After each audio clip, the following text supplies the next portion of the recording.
I'll move my empty coffee out of the way. Jane, pleasure. Nice to meet you. Pleasure. May our games brighten your day. Yes. That's the motif, that's the motto. I'm just interested in how the mantra influences your design philosophy at Fair Play. So it's like the game is the wonderful thing in my life. It's like back in the day, we don't have much thing to do.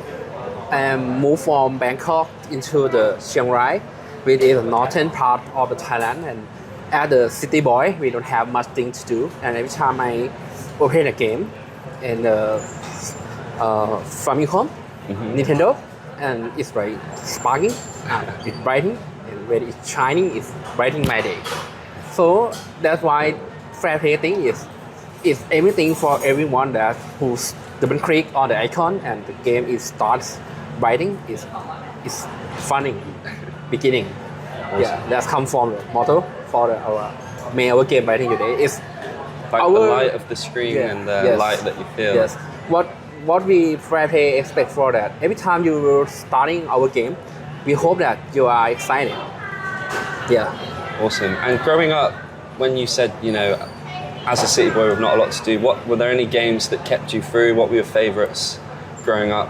Oh, I'd rather say Rockman, maybe Mega Man in the English version. Yeah, well, we saw that with Fallen Knight, right? The influence of Mega Man. Mega Man, and then it's become Final Fantasy. Yeah. And when I got Order, it's become the Devil May Cry. And then the next game, like right now, it's mostly focused on the Shifu game, and come back and forward with the Genshin Impact, and then I go back to Monster Hunter again. Mostly myself play a lot of Capcom game, and then Square Enix, and then sometimes play the Call of Duty also. But honestly, I'm the Capcom fan mostly. Yes. And do you still find time to play games? Because you're CEO, CFO, co-founder, creative director, producer. Yes. It seems like you're doing everything right at Fair Play. It's kind of to be my hobby, so it's a separate for me. So it's like every day I have one hour or maybe 2 hours to play before go to the bed. Nice. Yes. Okay, and you make the most of it. Yes, and it's part of my job too. Yeah, I guess it's homework, right? Yes. How important is it for you as CEO to also be involved in the creative, like overseeing of making the games for Fair Play? Oh, okay. Fair Play is startup. I am also the co-founder. It means that if this job has no one to do, I have to do it. Yeah. So actually, the CEO is just the representative of the company. But when it comes to be the inside, I rarely do almost everything that no one can do it. It's because Fair Play put all the budget into the production team. So we focus on the staff developer, artists, many concept artists, 3D modeler, animator, and sound. So we put everything on the production side. Yeah. And then we found out that we cannot find the experienced game design in Thailand, and it's very difficult to develop one. So I also dream to be the game designer. Yeah. When I opened the company, I took this chance, learn from my team. But that's why the first game is not that good. But you can see the improvement from each game. So we work really hard to find a new knowledge. Go out there, go to the event, GameScoutJournal, go to Tokyo Game Show to see how indie works, to see how the good game that people love from the overseas, and then come back with the knowledge, share with the team. So, and then I start to create a document by direct the game, what we would love the player experience. You will see the Nightmare Circuit have the very different aspect from other game before. If you play Fallen Knight, I would rather want you to be the knight.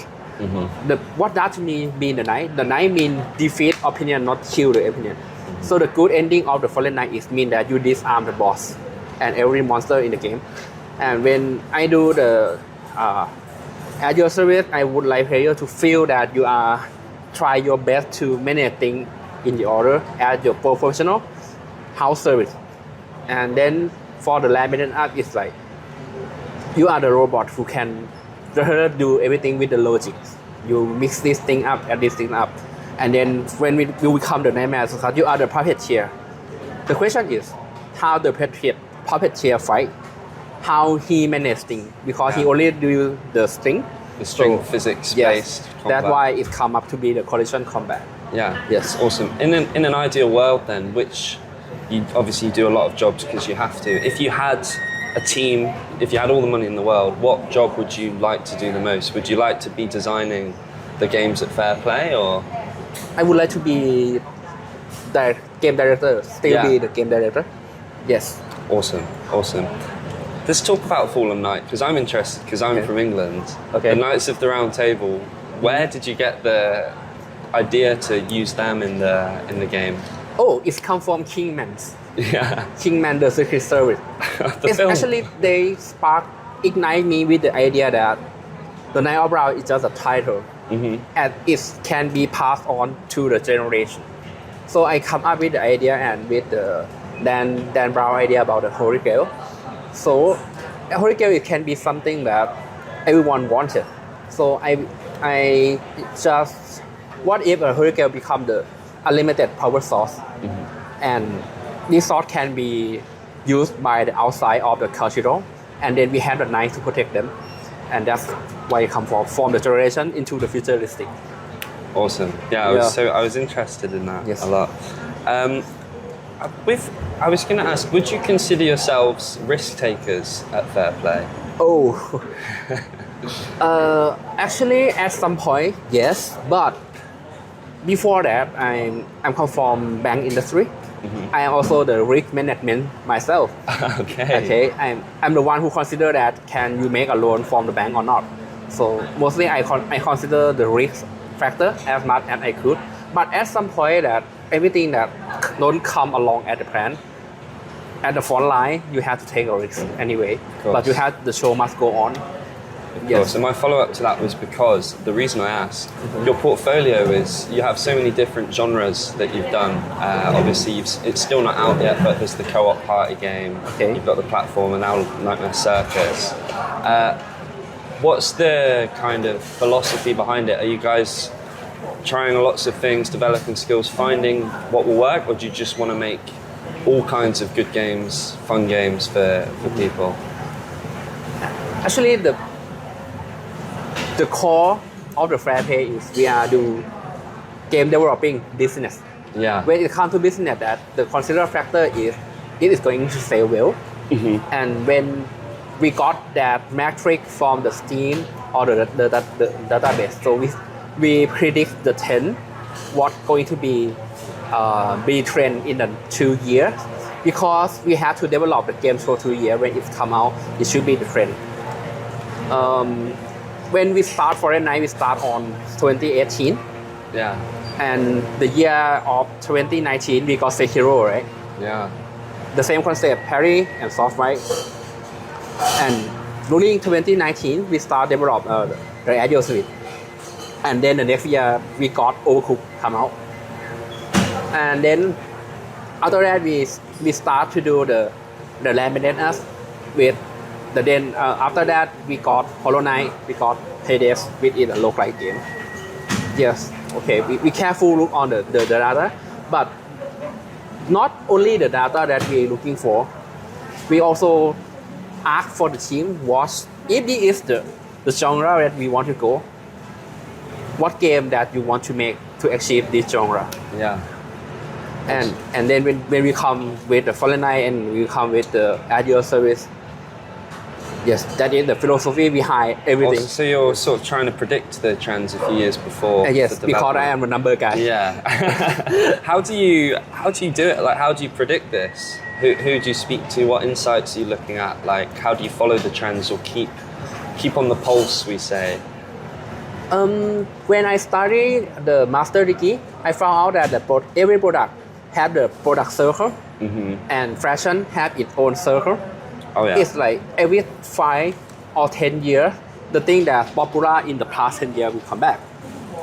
That is the behind philosophy. I just checked on the Steam that okay, today we have a lot of soul-like game coming out from Chinese hero and everything.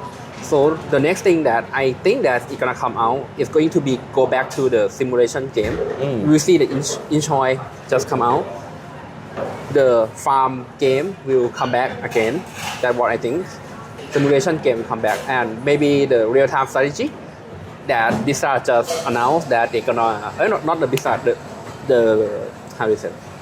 I can't remember the studio name, but there is the ex-Blizzard staff who work on the world. Stormgate. Yes. The game. Yeah. World of Warcraft. Before that, he start to do the RTS game again. Yeah. And there is the game named the Beyond the Horizon. He make the real-time strategy game. It might come back again in the few years. That's how I feel. Awesome. Yes. A lot of your collaborations or games have been with international publishers and partners, etc. How have you managed to network and find these people? And do you have any advice you could give to Thai developers that are looking for similar relationships? Okay. I think we should go back to the business model of the fair pay. At first, when we start the fair pay, we think that we will do the mobile game. Every 6 months, we got one game, and we gonna get the ad revenue for the free game. The Foreign Night was designed for that at first, but when we got Apple Arcade supporting us, it changed the business model of my thought. Hey, actually, we don't have to waiting for the product release to get the revenue. Actually, we can get some support from the publisher. After I did more my research, I found it's similar to the cinema industry. That when the script writer or the director finish the how do you say it, the cast and the dialogue, the script, and they pitch to the studio, the producer, to get approved and budget to make it happen. So that can happen in the game also. That's why we shift the business plan into focus on the very first vertical slice of the prototype. And then we have the event like the pitching with the global top round on GTR in the 5 years ago. We got this GTR to be the event that we pitched the game. And then we got the investor or the publisher to see and ask us, how much do you need to finish this game? Awesome. Okay, so we know how it works in the business right now. And then in the next game, we do the same thing, but this time we start to fly out of the country overseas to go to Gamescom Asia first, Singapore first, and then we go to Malaysia, KL Level Up to see more publishers. We see roughly Team 17, even the Square Enix, we see a lot of publishers, and we know this. Okay, this model is work, and we start demo, check on their metrics, check on their evaluation, what aspect of evaluation that they want to see in the vertical slide. So we go back into the third game, and we work, make the lab within us ready, and we luckily that we got a publisher from France, which is PAD, to supporting us till the game finish and release at the same point. So that become the core business model of the fair pay, that we work at around 40 of the production cost, and then we ask support from the publisher to finish it. At what point do you have the game when you go to the publisher? Like how much of it's done? Okay. I try almost everything from the paper, from the first prototype, alpha prototype, beta prototype, and every time I can design, it should be the vertical slide version. Yeah, but when I work with the publisher, actually sometimes they can sign with just only the paper concept, but we cannot get trust to that point yet. It's every milestone. Yes. Yeah. And I think it's because our company still miss the experience to keep the quality of the game, and they still don't believe that we can do that until we prove it. Yes, but I think this the credit ability takes time to build, so we have a long way to go. Because I think for your first major game or first game to have Apple or to go onto the Apple arcade is such a crazy achievement, I think, for any indie company and even a Thai developer as well. Is there a fun story to how that happened, or is it all from preparation and data? And we just think that we know the pain point of the iPhone, that is the touchscreen at that time is not responsive enough. Yeah. And even the Mega Man X in the iOS not perform well because it's not responsive. The question is, can we improve that? So the Fallen Knight had the technology concept behind it, that we will improve the responsive time. And when we submit into the Apple Arcade, and they think that there is not much platformer game in their category yet, and they love to see this game in their portfolio at that time. That's why we got selected. Awesome. Yes, it's like we decided for the night to think that we have the opportunity on if we can fix the responsiveness of the control, and then we come with the controller very first game that can play with the controller with the iPhone. Yes. Awesome. I think there's a lot people can learn from this approach, because from what I've spoken, or the companies that I've spoken to, a lot of our outsourcing companies will use this to fund making their own IPs without publishers at first. At the same time, a lot of people are pivoting now as well out of that because they're worried that AI, etc., is going to ruin the business. So your approach is getting the publisher, doing the sort of finding the pain point, what's missing in the market, doing your research and getting published at each slice along the way. Mentioned I come from banking. It's a very business first approach. I like it. Should we talk about Nightmare Circus, the game? I'm excited to hear a little bit more about it. I read that there was inspiration from Tunic. And the game a little bit there. I watched the Explain trailer that was only 2 days ago that it came out, right? Yes. Love the art style of the trailer. It's awesome. I want to understand the mechanic, the string puppeteering based mechanic, and what people can look forward to from Nightmare Circus, I suppose. Okay, when we decide to do this, we don't want it to be difficult to use it. It's mostly right now the game have a lot of condition when we going to use some ability. It's like cooldown, the difficult command, you have to assign this command into that button. And so we go back into the original of the adventure game. You just push the button, it happens. Yeah. So, and you can spam it as much as you could.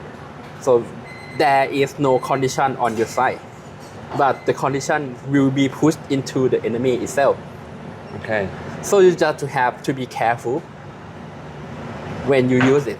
If some enemy, it will instantly, it might not get debuff, but it get buff instant. The concept come from the same game like Zelda. You can use the fire on some plant monster, right? But if you use the fire on the fire monster, it's going to be buff that monster in the Zelda. Yes, we use that philosophy in our game too. It means that it's your choice to do everything in this game. You will have the environment to be your friend and your enemy at the same time. You just to use your creativity, the position you have, and ability that you have. Mix it together and make fun. That is the concept of the collision combat. So the journey, the further you go, you will get more tools, you will get more ability, and just enjoy, try it out, and see what happens. Awesome. And I'm not sure how much you can share, but is there a particular boss fight that you're excited to see players tackle? I think we've seen the surprise box, we've seen the strongman on trailers. Is there a clown or something that we can look forward to? Yes, actually, we have at least 7 boss. You can only see right now. You can see only one boss. It means that we have also mini boss. The surprise boss is just the mini boss. Okay. The Kitten Bell is the mini boss. It's just the middle boss between the world mini boss and the boss. So every world we have their own boss, and each one will have their own story and the way to manage to defeat them.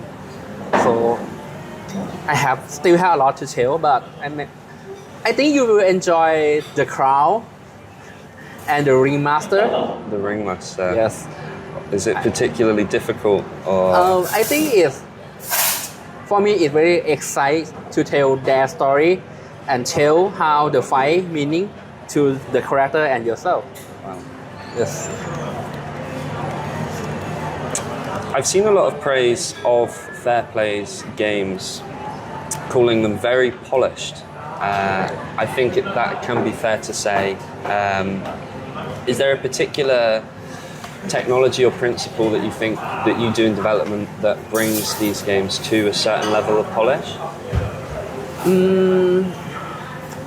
Thank you for the kind word for the polish, but I still think that we still got a lot of issue after release the game. Yeah? Yeah, and we try to improve that every time that we release the game.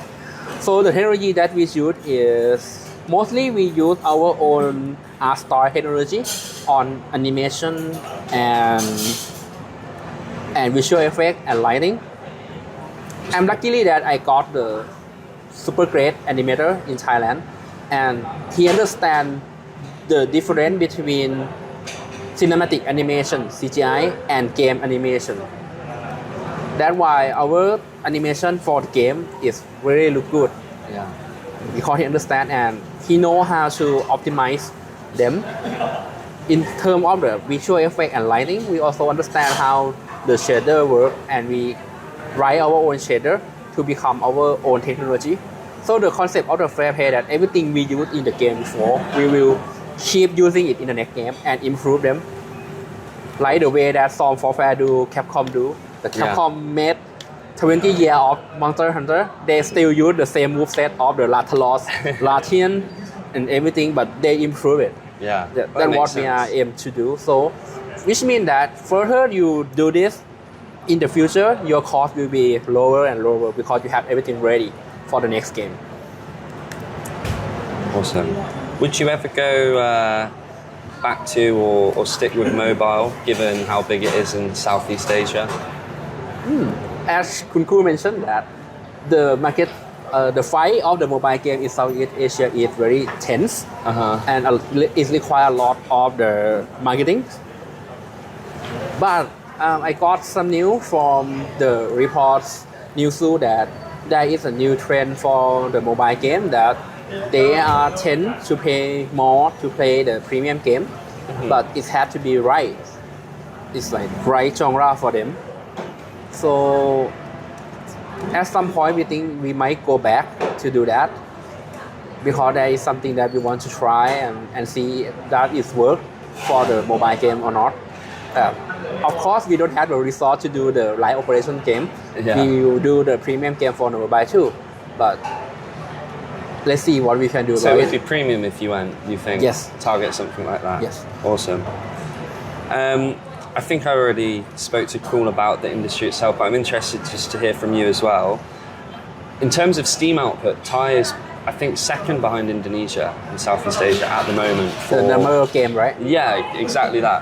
Where do you see Thailand in the next few years as well, from your perspective as an industry or as a source of development? I think we're gonna have more game, but the finishing game is not that much.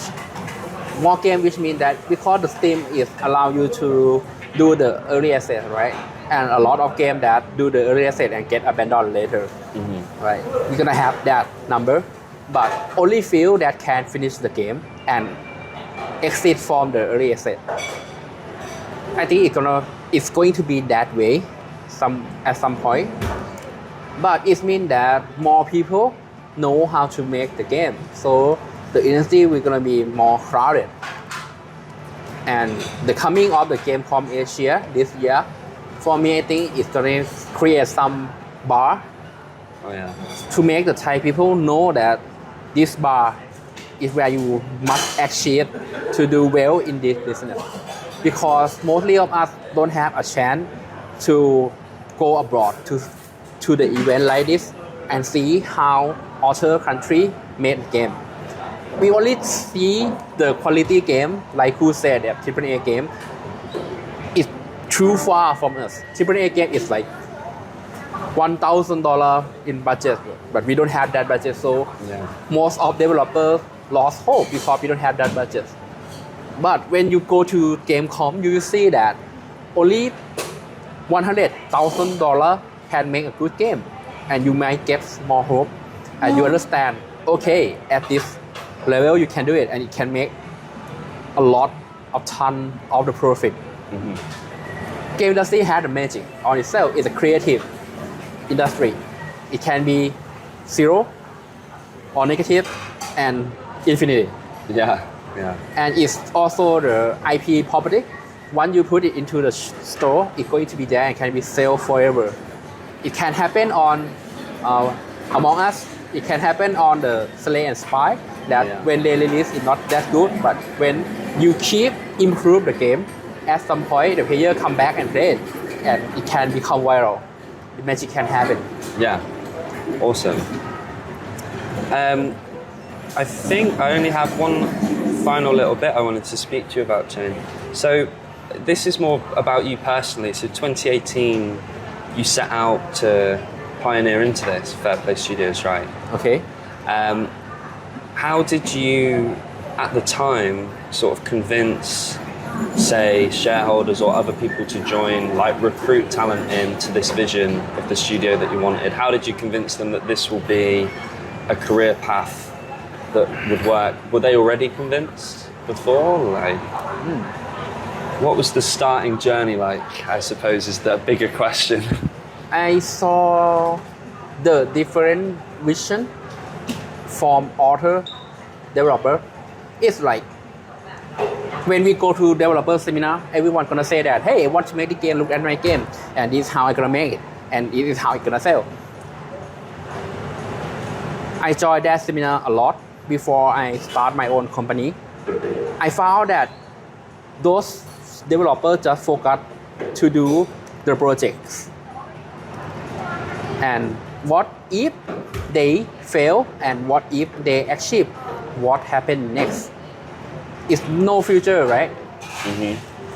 The thing that I look at my project is we are going to do the game developer company, which means that we're gonna do a lot of game, not only one game. So I plan 5 years that I will release game a year. So I will hire more people after this year from 5 to 7 to 8 if I have a plan. So the founder staff have to learn this and this and this, and they have seen the career path that they grow. You get more salary, you get more benefit if the plan is achieved. So I pitched the company. I didn't pitch the project. Yeah, okay. So even the first game, Fortnite, is not going well, I'm gonna have the second game. And my investors see that. So in the third year, I'm gonna have 3 games with the experience team to ready to make profit. Like the Massacre right now. So the Massacre is going to be a game that I expect that I got the profit that can pay the dividend back to my shareholder along as my plan. That's how I convince my investor that I do the business, not only one project. Not the only one project that I have passion of, but I will do the business. And then when I talk with the talent, I told them that, do you know that if you work as a freelance, you cannot make a home loan in this country? And they say, yes. Do you know how the bank evaluate your home loan? They need your permanent job. Yeah. So if you work with fair pay, if we survive more than 3 years, we have the financial statement. Then the back, look at our company financial statement. It means that we survive and you have the proper job here. You can make a loan to buy your house, to make a family, to have your kid, to afford your food on the table for your family. So if you're looking for a suitable job as the game developer, Fairpay can provide this to you. Awesome. We sell them the life that they expect, It's not only the game that they want to make. Sustainable career. Yes. You're showing that it's a real long-term, Yes. tangible thing. Yeah. When the fresh graduate think that they just want to make a game, they don't think about life. Yeah. So when I started, I interviewed the people that have you take the serious on this job or not. If you take serious on this job, so we work together, go together, and success together. If I fail, you fail. I will not make you fail, and I success. I don't do the luck pool like the NFT game. Yes. Yeah, awesome.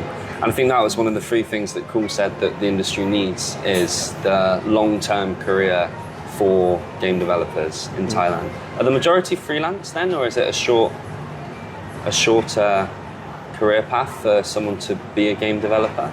Are they put on contracts or Yes. most of the time? Yes, and we have a lot of freelance in Thailand. But the thing that if they don't work for the company, it means that we don't have the teamwork at all. Yeah. If everyone have their own working style, we can see that if we have the teamwork that know each other, we know how to efficient the work. Do I have to write the design for 10 pages to explain to you, or I just write only one page because we know each other and you already know what I want to it mean. It's only one page. It saves a lot of time. It become a teamwork. So the longer that we work together, we more understand more each other. So it saves time, save cost, make the game better. Awesome. Yes. Well, that's all from me. I'm very personally excited for Nightmare Circus. Thank you. when it comes out, but thanks for your time.